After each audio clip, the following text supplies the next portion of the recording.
હવે સમાચાર વિગતવાર। અંકલેશ્વર શહેર પાણીમાં ગરક થયું હોય તેવા દ્રશ્યો સામે આવી રહ્યા છે। હાસોટ રોડ ઉપર 60 થી વધુ સોસાયટીઓના માર્ગ ઉપર પાણી ભરાયા હતા। શહેરના તમામ માર્ગો અવરોધાયા હતા। ધોધમાર વરસાદને પગલે નીચાણવાળી સોસાયટીઓમાં પાણી ફરી વળ્યા હતા।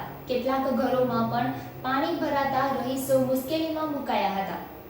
અંકલેશ્વરમાં ગત રાત્રિના 9 થી સવારે 9 વાગ્યા સુધી 9 ઇંચ વરસાદ પડ્યો હતો, તો સવારથી બપોર સુધીમાં વધુ 6 ઇંચ વરસાદ સાથે 13 ઇંચ વરસાદ ખાબક્યો છે।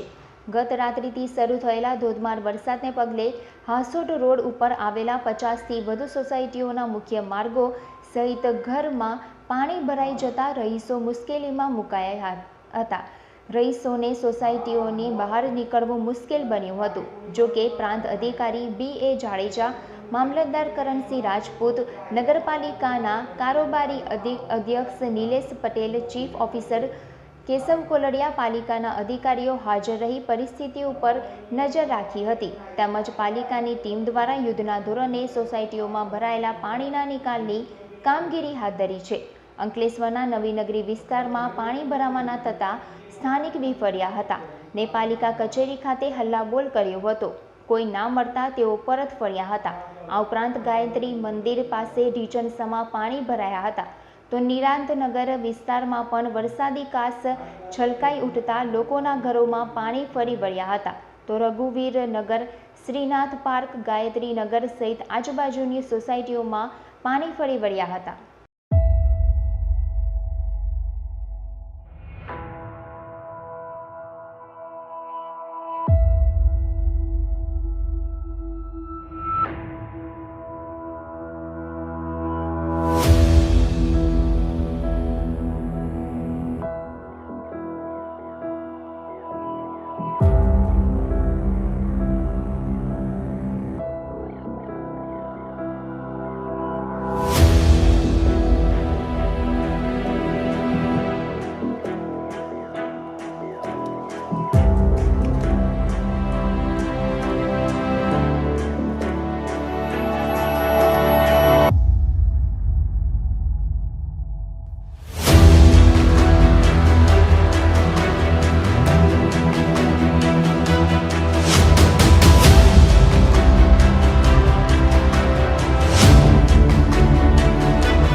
યોગી બંગલોઝમાં કોઈ બંગલા લેવા નહીં, કારણ કે બિલ્ડરે પહેલાં વચન આપેલું કે અમે આ નાળો બનાવીશું, પણ હજુ સુધી નાળો બનાવેલો નથી।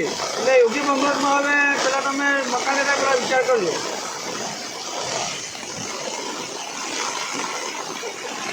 છેલ્લા ઘણા દિવસથી અતિ ભારે વરસાદ વરસી રહ્યો છે, ત્યારે અંકલેશ્વરની બાજુમાંથી પસાર થતો MS-29 કાંસ અને આમરાખાડી ઓવરફ્લો થવાને કારણે વોર્ડ નંબર 1 અને અંકલેશ્વર શહેરના અનેક વિસ્તારોમાં પાણી ભરાયા છે।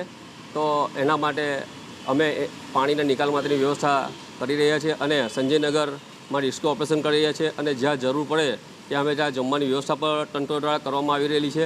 અને હું અંકલેશ્વરની જાહેર જનતાને નમ્ર વિનંતી કરું છું કે ઇમરજન્સી કોઈપણ ઘટના બને તો નગરપાલિકાનો હેલ્પલાઇન નંબર ઉપર સંપર્ક કરે અને અમને ટેલિફોનિક જાણ કરે, જેથી તંત્ર ત્યાં આવી તમને મદદરૂપ થાય. તો હું અંકલેશ્વરની જાહેર જનતાને ફરીથી એક વિનંતી કરું છું કે કામ વગર તમે ઘરની બહાર નીકળશો નહીં અને સાવચેતીના પગલાં લો એવી આશા. મારું નામ વિકાસભાઈ રાણા. હું સર્જન બંગલો 65 નંબરમાં રહું છું. અમારી આજુબાજુ આવેલા 56 થી 57 જેવી સોસાયટીઓ છે. બધાની પરિસ્થિતિ બહુ ખરાબ અને નહીવત છે. અને જે અમારી સામે જે કમળા ખીચડીનું તળાવ છે તે પણ ભરપૂર રીતે પાણીથી છવાયેલું છે. અને બધી સોસાયટીમાં કાયદેસર કે જે રીતના જો બધે પાણી ફૂલ ભરાયેલું છે, એના કારણે ઘણી મુશ્કેલી અને ઘણી વેઠવી પડે છે.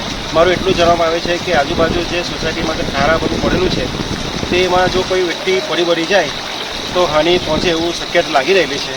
તો સૌને જણાવવાનું કે ખારા અને નગરપાલિકાના જે સેવકો છે તે સારી રીતના ખારા બારા ખોલાવી દે અને કોઈને જાનહાની ના થાય.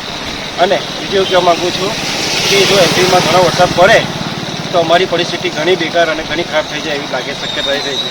એટલે પાણી ના છોડવા વિનંતી, જો આગળ એમપીમાં જો વરસાદ પડે તો.